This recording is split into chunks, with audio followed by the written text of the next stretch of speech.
Unspoken. जो आज का हमारा वीडियो का टॉपिक है वो है नाइट्रिक एसिड के हवाले से।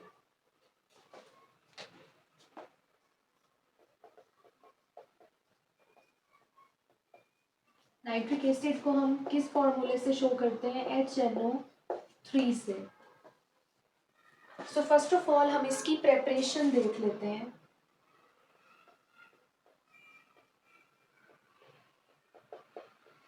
अगर हम नाइट्रिक एसिड की प्रेपरेशन के मेथड्स को डिस्कस करें तो इसके दो मेथड्स हैं। एक है लेबोरेटरी मेथड और एक है ब्रिकलैंड एंड आइड्स मेथड। ठीक है, तो फर्स्ट ऑफ ऑल हम लेबोरेटरी मेथड को डिस्कस कर लेते हैं।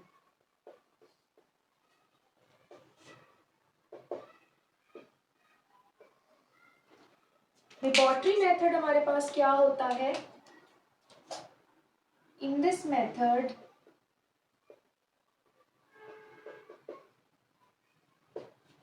nitric acid is prepared by heating potassium nitrate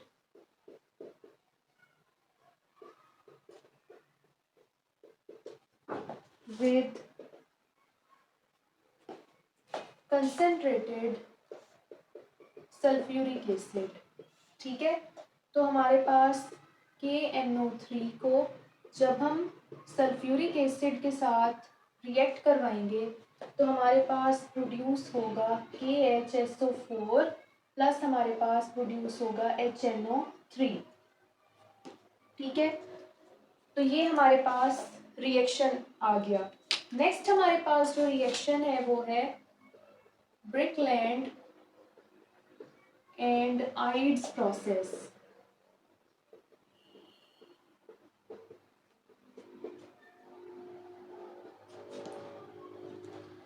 इस प्रोसेस के आपके पास ना 4 स्टेप्स हैं जो कि हम डिस्कस कर लेते हैं। फर्स्ट पे हमारे पास ना इलेक्ट्रिक डिस्चार्ज का रिएक्शन है, इलेक्ट्रिक आर्क डिस्चार्ज का रिएक्शन है, जिससे हम नाइट्रोजन ऑक्साइड जो है, नाइट्रिक ऑक्साइड जो है वो प्रोड्यूस करेंगे। उसके बाद जो नाइट्रिक ऑक्साइड है उसकी ऑक्सीडेशन होनी है और हमारे पास प्रोड्यूस होना है नाइट्रोजन डाइऑक्साइड।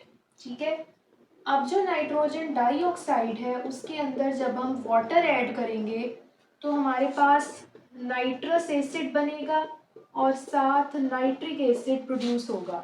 ठीक है, अब जो हमारे पास नाइट्रस एसिड प्रोड्यूस हुआ है उसकी फर्दर ऑक्सीडेशन करके हम क्या बना देंगे?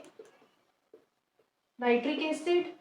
साथ हमारे पास दोबारा से हमारी जो NO है वो प्रोड्यूस हो गई और साथ हमारे पास वाटर बनेगा जो हम फर्दर रिएक्शन में क्या करेंगे, इस्तेमाल यूज कर सकते हैं। ठीक है, तो हमारे पास ये ब्रिकलैंड एंड आइड्स प्रोसेस है जो कि हम नाइट्रिक एसिड बनाने में इस्तेमाल करते हैं जब हमने इंडस्ट्रियल प्रेपरेशन करनी होती है नाइट्रिक एसिड की। ये आपके पास प्रेपरेशन के दो मेथड्स आ गए नाइट्रिक एसिड की। नेक्स्ट हमारे पास आ जाते हैं इसके रिएक्शंस। ठीक है, अगर आप बुक ओपन कर लें साथ ही तो आप साथ ही साथ देखते भी जाएं कि आपके पास ना रिएक्शंस जो हैं वो नाइट्रिक एसिड के कितने ज़्यादा हैं और कितने डिटेल में दिए गए हैं आपकी FSC पार्ट 2 की जो बुक है उसमें। तो इधर हम रिएक्शंस को भी डिस्कस कर लेते हैं।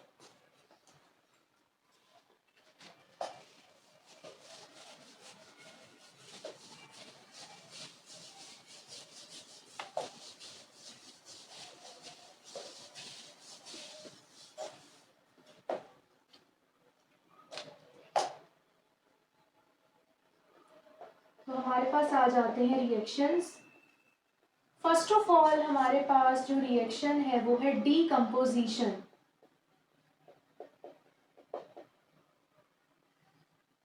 डीकम्पोजिशन का रिएक्शन अगर हम देखें तो हमारे पास क्या होता है कि nitric acid decomposes in light even at ordinary temperature। Ordinary temperature पे भी नाइट्रिक एसिड क्या हो जाता है? डिकम्पोज हो जाता है। जैसे अगर हम बात करें तो हमारे पास जो नाइट्रिक एसिड है वो डीकम्पोज होके क्या बनाता है, वाटर प्रोड्यूस करता है, साथ हमारे पास NO2 प्रोड्यूस करता है और साथ हमारे पास ऑक्सीजन प्रोड्यूस कर देता है। ठीक है, तो हमारे पास जो नाइट्रिक एसिड है वो इस तरह से क्या होता है, डीकम्पोज होता है। सेकंड अगर हम बात करें तो ये क्या है, स्ट्रॉन्ग एसिड भी है।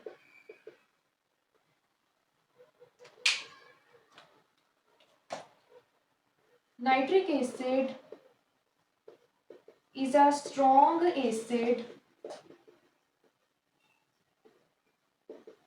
and reacts with basic oxides, carbonates and hydroxides to form respective salts। ठीक है, नाइट्रिक ऑक्साइड नाइट्रिक एसिड जो है वो हमारे पास एक स्ट्रॉन्ग एसिड है जो कि किसके साथ रिएक्ट करता है, ऑक्साइड्स के साथ, कार्बोनेट्स के साथ और हाइड्रो ऑक्साइड्स के साथ, ताकि हमें रिस्पेक्टिव सॉल्ट्स दे सके। जैसे कि हमारे पास अगर नाइट्रिक एसिड का हम रिएक्शन करवाएं कैल्शियम ऑक्साइड के साथ तो हमारे पास क्या प्रोड्यूस होता है, वाटर प्रोड्यूस होगा, साथ हमारे पास कैल्शियम नाइट्रेट बनेगा। ठीक है, उसी तरह अगर हमारे पास जो नाइट्रिक एसिड है वो NaOH के साथ रिएक्ट करे तो हमारे पास क्या प्रोड्यूस होगा, वाटर। ठीक है, साथ हमारे पास सोडियम नाइट्रेट प्रोड्यूस होगा। ठीक है, NaNO3 प्रोड्यूस होगा। ठीक है, तो ये आपके पास स्ट्रॉन्ग एसिड जो है नाइट्रिक एसिड वो किस तरह स्ट्रॉन्ग एसिड है, तो ये आपके पास आ गया। नेक्स्ट हमारे पास इसका रिएक्शन आ जाता है रिड्यूसिंग एजेंट के तौर पे।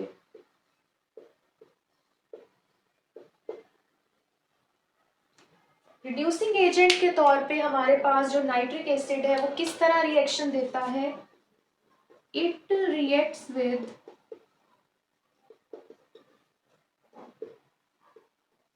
FeSO4 H2S HI etc to produce ferric nitrate, sulfur and iodine respectively। ठीक है, तो जब ये हमारे पास रिएक्ट करेगा 4HNO3 प्लस हमारे पास प्रोड्यूस होगा 3H2S, तो हमारे पास क्या बनेगा, हमारे पास प्रोड्यूस होगा सल्फर प्लस हमारे पास प्रोड्यूस होगी 2NO2 और साथ हमारे पास बनेगा वाटर। ठीक है, उसी तरह जब 6HI के साथ होगा रिएक्शन नाइट्रिक एसिड का तो हमारे पास क्या प्रोड्यूस होगा, आयोडीन, साथ हमारे पास NO2 प्रोड्यूस होगी और साथ हमारे पास वाटर प्रोड्यूस होगा।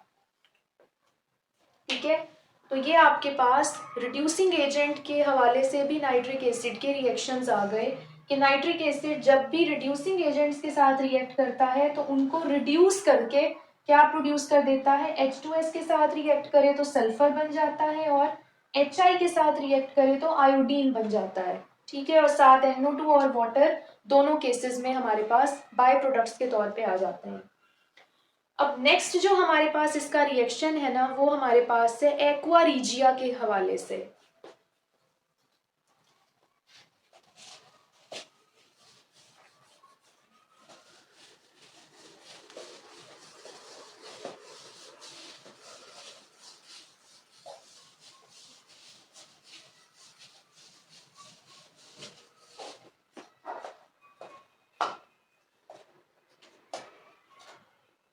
नेक्स्ट हमारे पास आ जाता है एक्वा रीजिया। अब एक्वा क्या चीज है? जब भी हम नाइट्रिक एसिड को ना HCl के साथ मिक्स कर देते हैं, और HCl को हम कितनी कंसंट्रेशंस में लेते हैं? 3 वॉल्यूम्स में लेते हैं HCl को, ठीक है। यानी 3 मोल जो है HCl का हमारे पास होता है, और नाइट्रिक एसिड का 1 मोल होता है, यानी कि 1:3 में हम इसको अगर दोनों एसिड्स को डिसॉल्व करें तो हमारे पास जो प्रोडक्ट बनता है वो हमारा क्या होता है? एक्वा होता है, ठीक है। तो हमारे पास नाइट्रिक एसिड साथ जब HCl हमारे पास हम इसका रिएक्शन करवाएंगे तो हमारे पास क्या प्रोड्यूस होगा? नाइट्रोसाइल क्लोराइड, साथ हमारे पास क्लोरीन बनेगी, और साथ हमारे पास वाटर प्रोड्यूस होगा, ठीक है। और जब हमारे पास जो नाइट्रोसाइल क्लोराइड है उसको हम फर्दर आगे रिएक्ट करवाएंगे तो क्लोरीन बनती है, और साथ हमारे पास नाइट्रिक ऑक्साइड प्रोड्यूस होता है, ठीक है। अब ये जो हमारे पास ये वाली क्लोरीन हमारे पास प्रोड्यूस हुई है ना एक्वा के रिएक्शन से, ये क्लोरीन हमारे पास यूज होती है गोल्ड, प्लैटिनियम और सिल्वर की प्योरिफिकेशन के लिए, ठीक है। तो हम एक्वा को कहाँ कहाँ यूज करते हैं? गोल्ड, प्लैटिनियम और सिल्वर की अगर हमने प्योरिफिकेशन करनी है ना तो हम उसको एक्वा में क्या करवा देते हैं? डिप करा देते हैं इन मेटल्स को, ठीक है। तो एक्वा जो है वो काफी ज्यादा इंपॉर्टेंस रखता है इसीलिए। नेक्स्ट हमारे पास इसका रिएक्शन आ जाता है नाइट्रिक एसिड का reaction with organic compounds.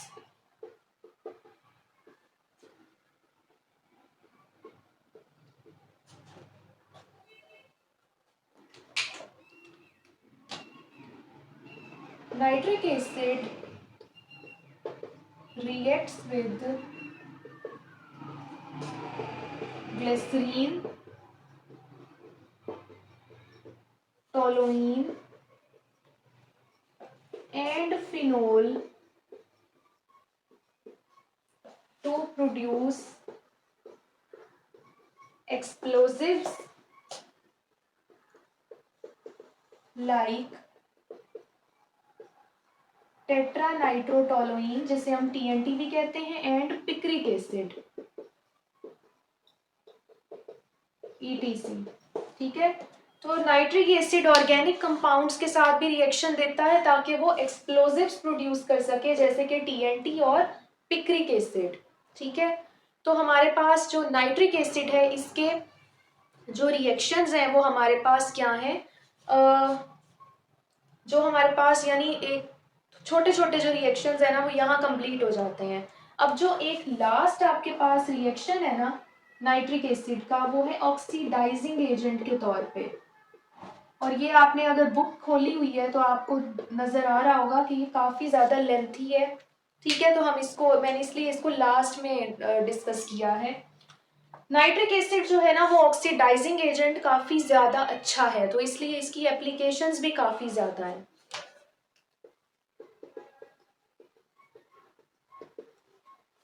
Nitric acid oxidizes to produce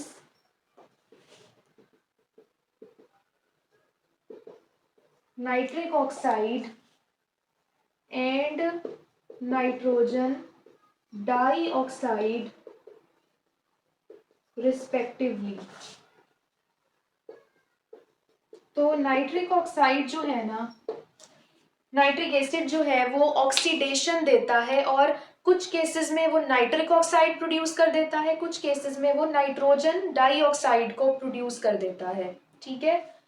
तो हमारे पास रिएक्शन इसका किस तरह होता है? जब ये हमारे पास ऑक्सीडेशन देता है, इस तरह का रिएक्शन होता है। ये प्रोड्यूस करता है वाटर, साथ प्रोड्यूस होता है NO2 NO, और साथ हमारे पास नेसेंट ऑक्सीजन प्रोड्यूस होती है, ठीक है। ये वही रिएक्शन है जो हमने डीकम्पोजिशन में पढ़ा था, बस फर्क इतना है कि डीकम्पोजिशन में ना इधर 4 मोल्स यूज हो रहे होते हैं और साथ इधर ऑक्सीजन प्रोड्यूस हो रही होती है, लेकिन इधर हमारे पास 2 मोल्स यूज होंगे और नेसेंट ऑक्सीजन रिलीज होगी। तो ये आप जर्नल रिएक्शन है ऑक्सीडेशन का। अगर नाइट्रिक एसिड ऑक्सीडेशन दे तो वो इस तरह देता है, ठीक है। लेकिन जो नाइट्रिक एसिड है ना वो ऑक्सीडेशन देता है, लेकिन डिफरेंट कंपाउंड्स या डिफरेंट एलिमेंट्स के साथ देता है, तो वो हम फर्दर डिस्कस कर लेते हैं।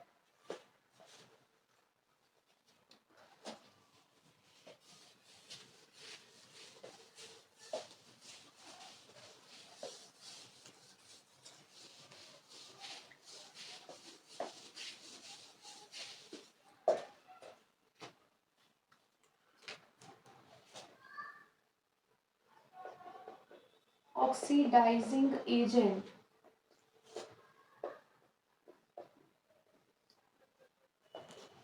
सबसे पहले जो चीज आ जाती है ना, या मैं इस तरह लिख देती हूँ, नंबर 1 पे हमारे पास आ जाते हैं नॉन मेटल्स, ठीक है। ऑक्सीडाइजिंग एजेंट के तौर पे जब नाइट्रिक एसिड रिएक्ट करता है ना तो 3 तरीके से ऑक्सीडेशन देता है, एक नॉन मेटल्स के साथ, एक मेटलॉइड्स के साथ और एक मेटल्स के साथ। तो हम अलग अलग उनको डिस्कस करेंगे। Nitric acid reacts with non-metals and produce oxides, ठीक है। नाइट्रिक एसिड नॉन मेटल्स के साथ रिएक्ट करके ऑक्साइड्स प्रोड्यूस करता है। किस तरह? हमारे पास आ जाता है कार्बन। सबसे पहले तो कार्बन के साथ जब नाइट्रिक एसिड रिएक्ट करेगा तो क्या प्रोड्यूस होगा? CO2 प्रोड्यूस होगी, ठीक है। साथ हमारे पास जो है 2NO2 प्रोड्यूस होगी और साथ हमारे पास वाटर प्रोड्यूस होगा, ठीक है। उसके बाद जब फास्फोरस के साथ नाइट्रिक एसिड का रिएक्शन होता है तो हमारे पास क्या प्रोड्यूस होता है? H3PO4, ठीक है। H3PO4 हमारे पास प्रोड्यूस होती है, साथ हमारे पास 5NO2 बनती है और साथ हमारे पास वाटर प्रोड्यूस होता है, ठीक है।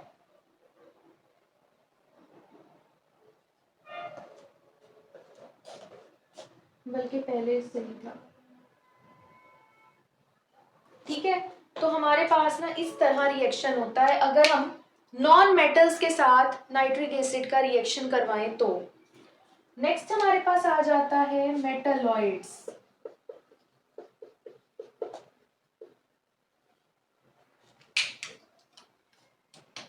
Nitric acid reacts with metalloids to produce corresponding acids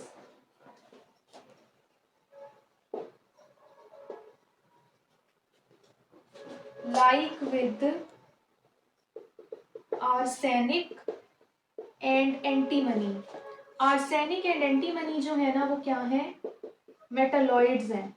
तो इनके साथ जब रिएक्शन देता है नाइट्रिक एसिड तो क्या बनाता है? एसिड्स प्रोड्यूस करता है। किस तरह? ये हमारे पास है आर्सेनिक, ठीक है। ये हमारे पास है नाइट्रिक एसिड। तो अब ये क्या प्रोड्यूस करेगा? ये हमारे पास प्रोड्यूस करेगा H3ASO4। ये क्या है? आर्सेनिक का एसिड है। साथ हमारे पास प्रोड्यूस हो जाएगा 2NO, ठीक है। और साथ हमारे पास वाटर प्रोड्यूस होगा, ठीक है।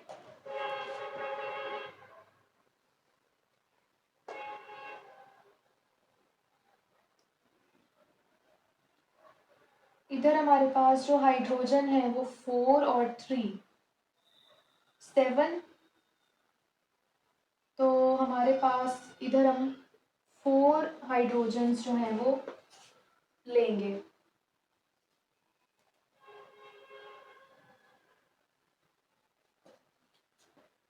बल्कि हम इधर 8 हाइड्रोजन्स जो हैं वो ले लेते हैं, ठीक है। नेक्स्ट जो हमारे पास आ जाता है एंटीमनी का, ठीक है, तो हमारे पास इसी तरह रिएक्शन होगा।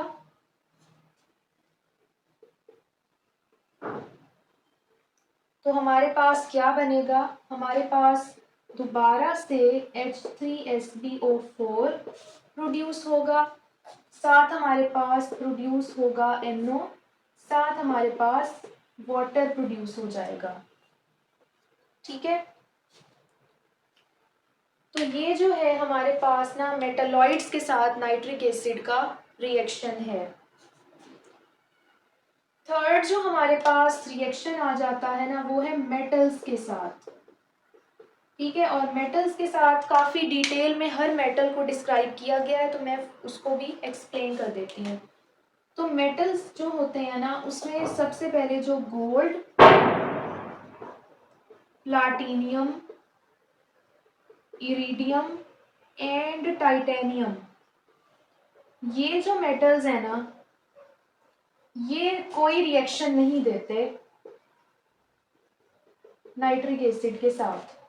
ठीक है, उसके बाद जो हमारे पास आयरन, कोबाल्ट, निकल, क्रोमियम और एल्यूमिनियम,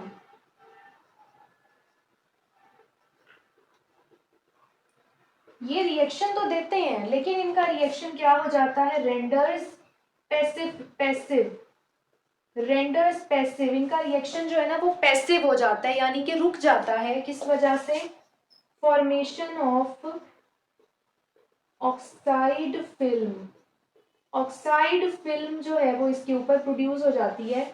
जब भी नाइट्रिक एसिड के साथ ये रिएक्शन करेंगे ना तो इनके ऊपर एक ऑक्साइड की लेयर बन जाएगी, जिसकी वजह से इनका फर्दर रिएक्शन जो है वो नहीं हो सकेगा। ठीक है, लेकिन ये रिएक्शन जो है वो देते हैं नाइट्रिक एसिड के साथ। थर्ड हमारे पास आ जाता है जो टंगस्टन और हमारे पास टंगस्टन था और एक और मेटल था, आपकी बुक में भी लिखा हुआ है, टंगस्टन एंड दूसरा मेटल जो है ना वो आई थिंक आपके पास टंगस्टन है और एंटीमनी है शायद। तो टंगस्टन और एंटीमनी जो है वो आपके पास क्या बनाते हैं, ऑक्साइड्स प्रोड्यूस करते हैं जब भी इनका रिएक्शन किसके साथ होता है, नाइट्रिक एसिड के साथ होता है।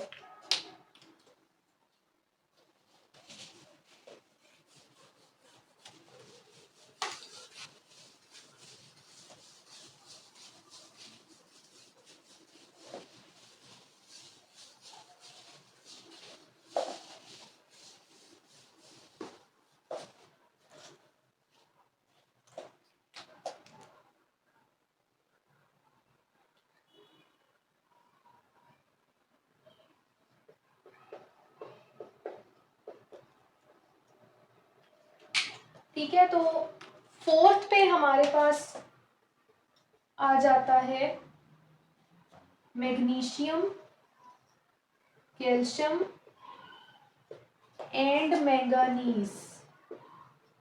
मैग्नीशियम, कैल्शियम और मैंगानीज जब भी रिएक्शन देंगे तो वो क्या प्रोड्यूस करेंगे, वो हाइड्रोजन प्रोड्यूस करेंगे सॉल्ट्स के साथ।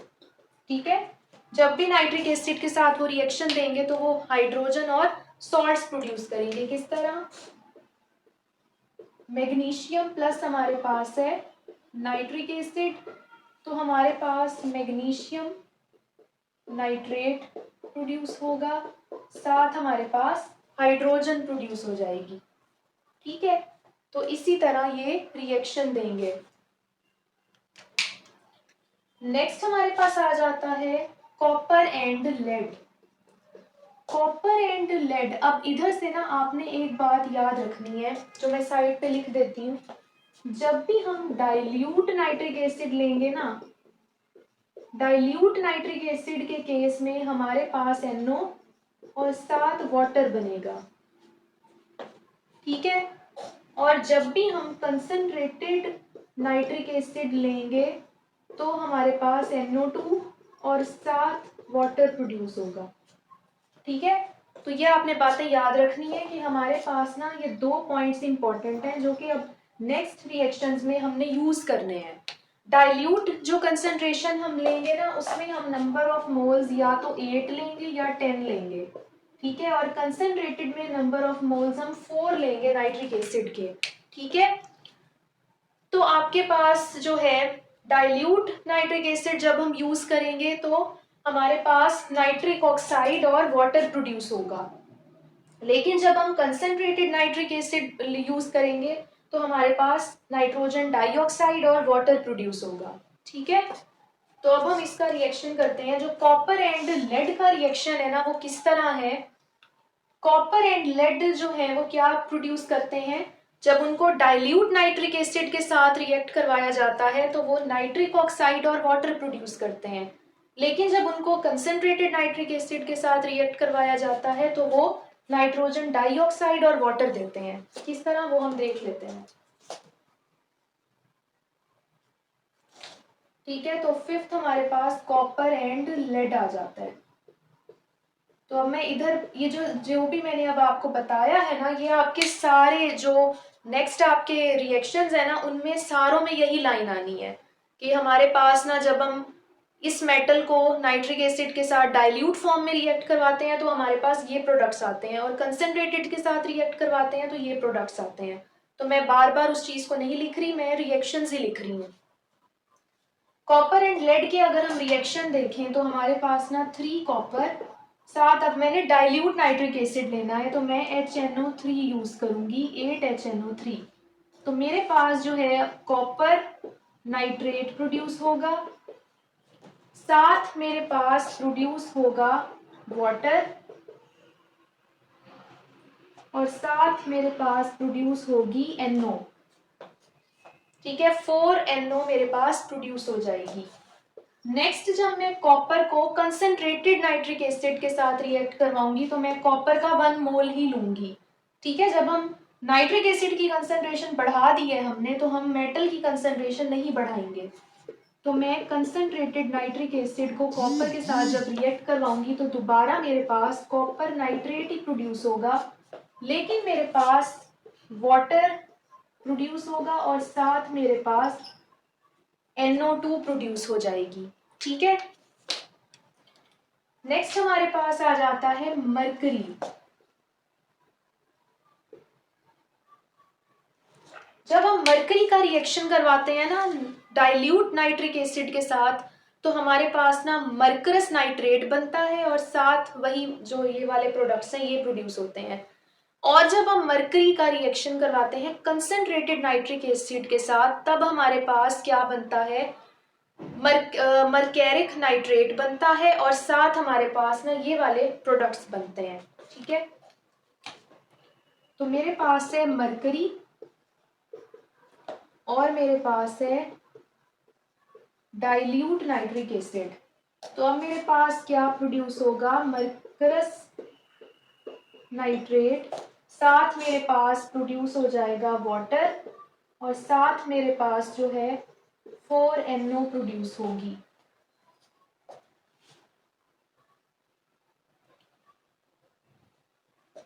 ठीक है। नेक्स्ट हमारे पास अगर मैं मरकरी को 4HNO3 के साथ रिएक्ट करवाऊं तो मेरे पास मरकैरिक नाइट्रेट बनेगा, ठीक है, और साथ मेरे पास वाटर प्रोड्यूस हो जाएगा, साथ मेरे पास NO2 प्रोड्यूस हो जाएगी, ठीक है। आप ये जो नंबर ऑफ मोल्स है ना इनको एक दफा दोबारा बुक में देख लेना क्योंकि जाहिर इतने सारे रिएक्शंस हैं तो हो सकता है मेरे से मिस्टेक हो गई हो, ठीक है। तो नेक्स्ट हमारे पास जो आ जाता है एलिमेंट वो हमारे पास कौन सा है, सिल्वर। जब हम सिल्वर की बात करते हैं ना तो सिल्वर जब हमारे पास नाइट्रिक एसिड के साथ रिएक्ट करता है ना तो सिर्फ उसकी डाइल्यूट फॉर्म को ही हम रिएक्ट करवाते हैं। तो जब हम डाइल्यूट फॉर्म को रिएक्ट करवाएंगे यानी डाइल्यूट फॉर्म के साथ सिल्वर को रिएक्ट करवाएंगे नाइट्रिक एसिड की तो हमारे पास 8HNO3 है तो हमारे पास क्या प्रोड्यूस होगा, सिल्वर नाइट्रेट प्रोड्यूस होगा, ठीक है। साथ हमारे पास 4H2O, साथ हमारे पास 4NO प्रोड्यूस हो जाएगी, ठीक है। तो ये हमारे पास सिल्वर का रिएक्शन है। अब नेक्स्ट रिएक्शंस भी हम डिस्कस कर लेते हैं।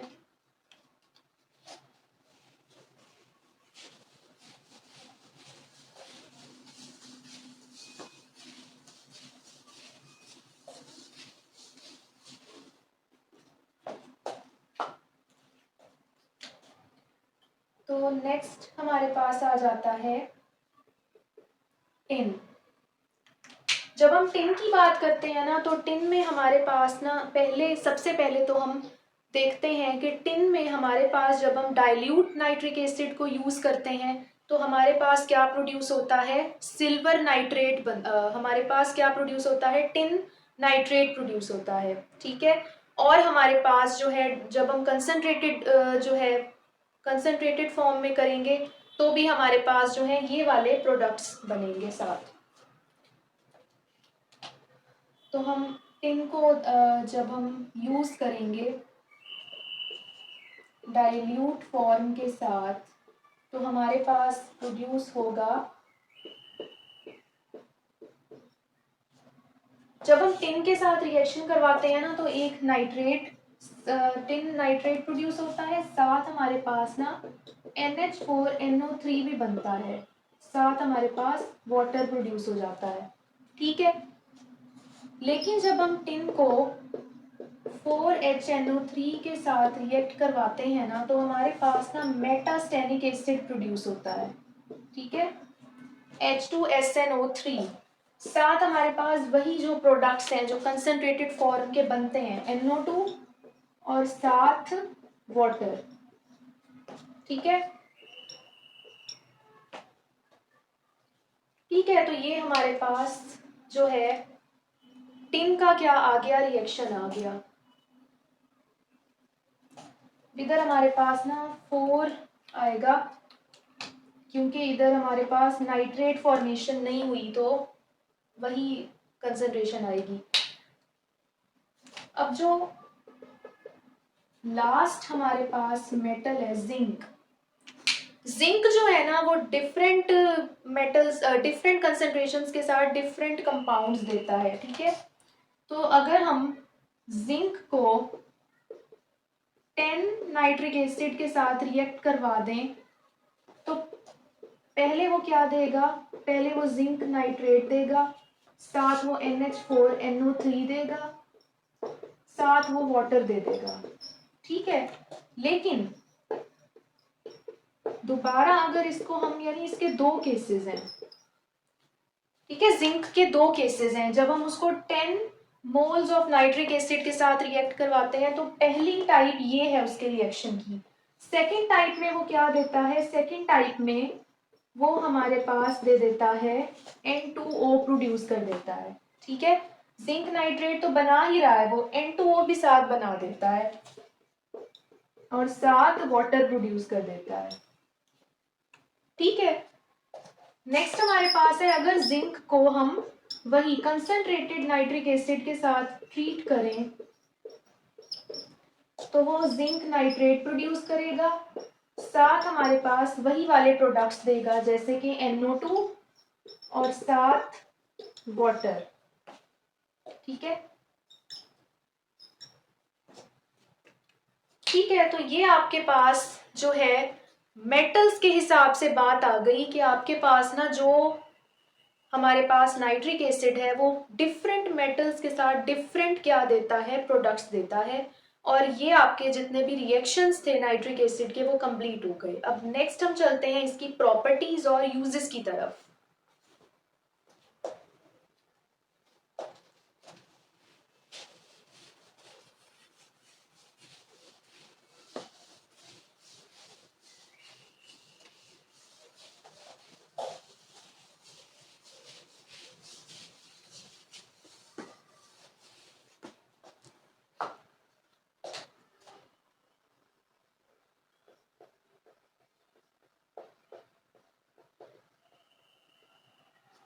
प्रॉपर्टीज, जो हमारे पास नाइट्रिक एसिड है वो कलरलेस है, लेकिन ये प्योर फॉर्म में हो तो ये स्लाइटली येलो भी होता है। ठीक है, उसके बाद ये क्या है, वोलाटाइल है बहुत ज्यादा, और ये क्या प्रोड्यूस करता है, फ्यूम्स प्रोड्यूस करता है, फ्यूम प्रोडक्शन भी करता है ये। उसके बाद हमारे पास क्या है, इसकी बहुत ही ज्यादा पंगेंट स्मेल है। उसके बाद इसकी जो स्पेसिफिक ग्रेविटी है वो हमारे पास है 1.53 एट 15 डिग्री सेल्सियस। ठीक है, स्पेसिफिक ग्रेविटी इसकी 1.53 है 15 डिग्री सेल्सियस टेम्परेचर पे। तो ये आपके पास नाइट्रिक एसिड की प्रॉपर्टीज आ गई। नेक्स्ट हमारे पास आ जाते हैं इसके यूजेस। यूजेस में ये कहाँ कहाँ यूज होता है,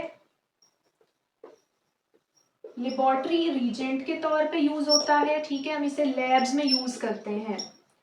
ये एक्सप्लोजिव्स बनाने में यूज होता है। ठीक है, उसके बाद ये नाइट्रोजन फर्टिलाइजर्स बनाने में यूज होता है, वार्निशेस और डाइज बनाने में भी यूज होता है। ठीक है, उसके बाद वार्निशेस एंड डाइज के बाद ये हमारे पास ना प्योरिफिकेशन करने में यूज होता है मेटल्स की, प्योरिफिकेशन ऑफ मेटल्स। जैसे कि आपके पास एक्वा रीजिया को हम यूज करते हैं गोल्ड, प्लाटिनियम और सिल्वर की प्योरिफिकेशन के लिए, तो ये वही एप्लीकेशन है। ठीक है, तो ये आपके पास जो है यूजेस हो गए नाइट्रिक एसिड के। तो मुझे उम्मीद है कि आपको मेरी वीडियो बहुत अच्छी लगी होगी। मेरे चैनल को ज़रूर सब्सक्राइब करें और मेरी वीडियो को लाइक भी करें और अपने दोस्तों के साथ शेयर भी करें, और कमेंट सेक्शन में मुझे लाजमी बताएं कि आपको मेरी वीडियोस कैसी लगती हैं। ठीक है, और अपना ख्याल रखें। तब तक के लिए अल्लाह हाफिज़।